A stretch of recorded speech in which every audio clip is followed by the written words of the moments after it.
mag-install ng mga natitira kong devices dito sa kitchen. Then, meron din akong kakabit na push button at dito, yung bell. So, isang set ng doorbell. So, ito yung pang 30 days na gawa ko dito sa aking project. Ito yung kakabit na outlet, guys. So, mga 3-prong outlet. So, pag sinabi nating 3-prong, ang mukha niyan ay ganito. Yan, 3 butas. Dahil yung mga ikakabitan natin ay with grounding siya. Ito, kagaya nito, dishwasher. Itong dishwasher, dito yan. Yan, yung butas na yan. Diyan ko ikakabit. So, kasi dito nakapisto yan. Then, yung isa, wine cooler, aalisin ko yon, yung takip na yan, na blank plate. Papalitan ko ng outlet. Then, yung isa, single din. Yan, ito. Para sa cooktop o electric stove. Then, ito, tagi-isa. Microwave oven, saka yung oven. Then, meron pa akong isang kakabit na single dito sa kwarto. Para sa aircon naman.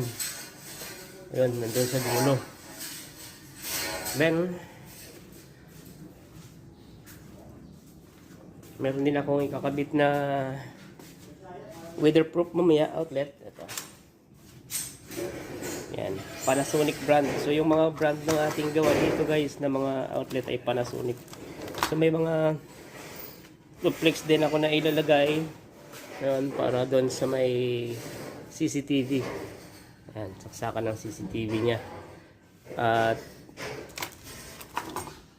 meron pa tong isa additional doon sa kwarto. Ito sa taas na to, may additional yan na tugang outlet. So buuhin muna natin yan. Ngayon yung aking mga kasamahan dyan sa labas dahil magtatayo sila ng scaffolding or yung mga frame para doon sa pagka gagawa nila ng downspout.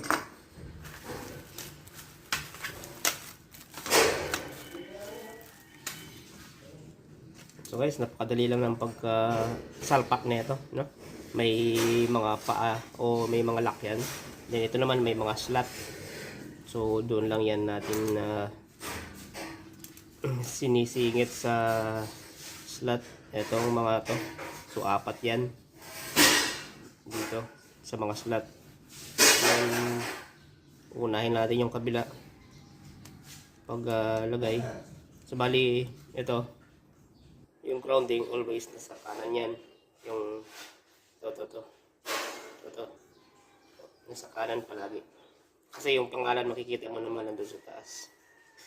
Okay, so ganyan lang pag nakapasok sa slot yung kabilang side. Press natin to. Okay.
So, pag ganito guys, na line to line. So, dito, sa ating butas, kabilaan lang yan. Mayroon namang sign yan.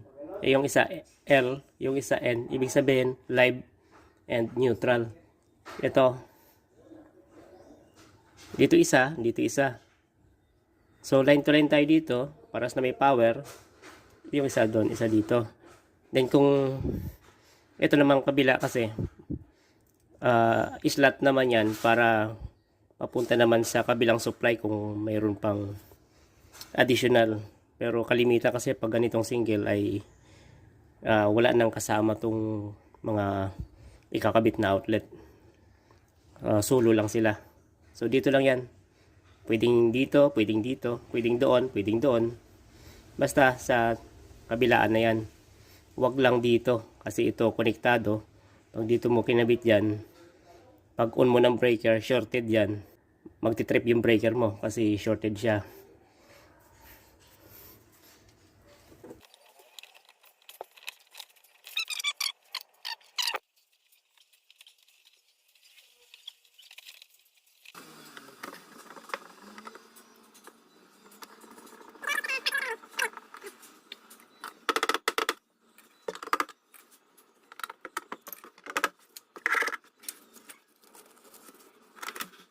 Okay. So, yan.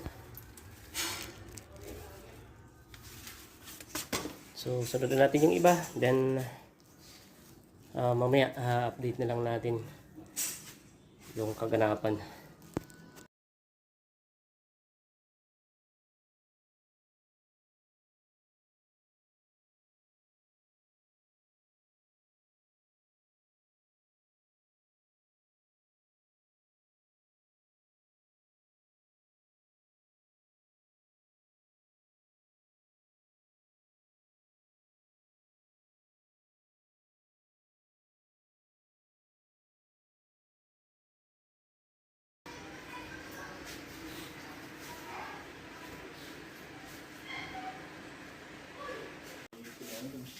Yun guys, kakabit natin tong door chime. Yan. Panasonic brand. So, yung connection niya o terminal, ito. Yan. Kahit magkabaligtara naman dyan. Kahit saan dyan. So, ito ay parang halimbawa lang din ng ilaw. Yung isa live, yung isa ay return. Papunta sa switch yung isa. Isa papuntang breaker supply. So, ang pinaka-switch niya, yung kanyang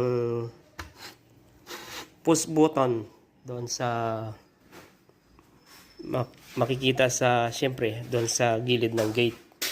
Okay, so, yung abang ko, nandiyan sa loob. So, kakalisin ko yung ilaw muna para madukot ko siya, guys. So, dito ko ikakabit yung bell na yan. Yan, dito. Dudukutin ko lang yung wire. Bubutasan ko muna dyan. Tapos, itutusok ko lang yung wire doon sa butas ko. Dito lang yan sa loob.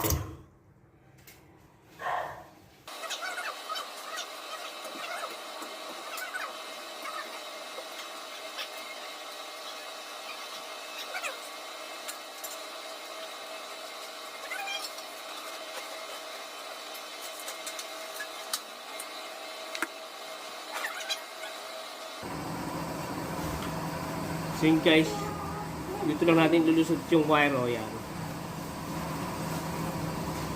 So yung ma-walk up natin to doon sa taas bago natin ilabas yung wire.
So yun guys, dumating yung mga ilaw ni boss. Ito, may dalawang lamppost. Then, dalawang para sa wall. Ito para sa garage yan. Hindi ko pa ikakabit to. Then, ito para dun sa surface mount sa ceiling yan.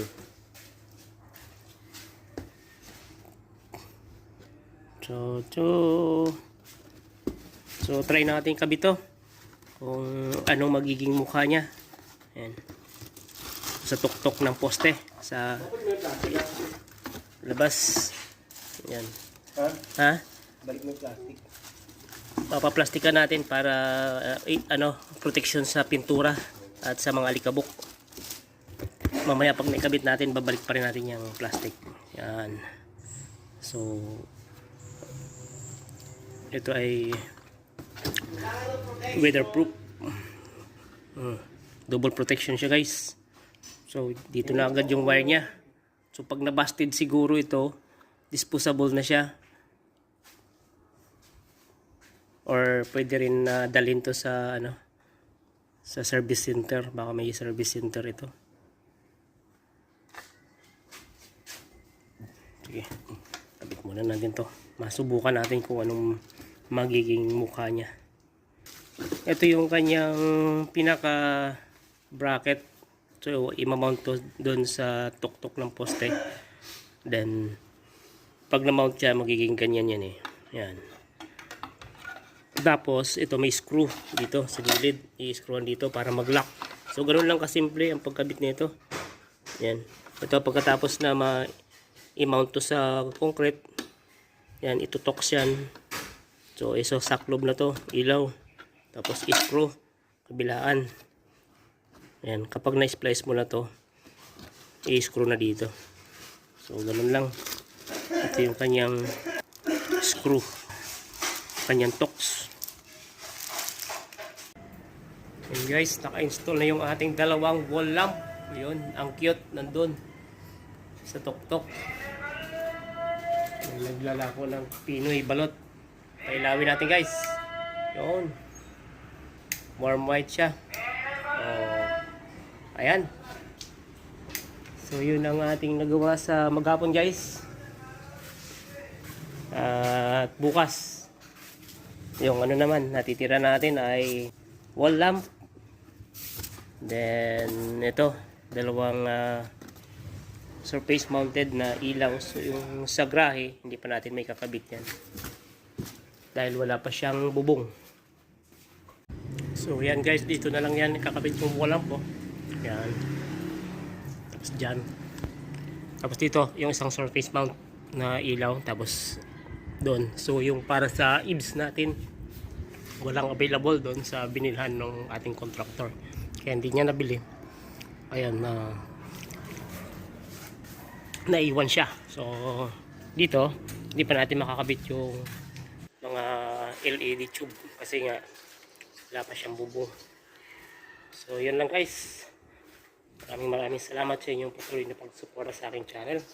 Ayan, paki-subscribe naman po sa mga bagong napapadpad dito po sa aking channel na to. Maraming salamat po at God bless.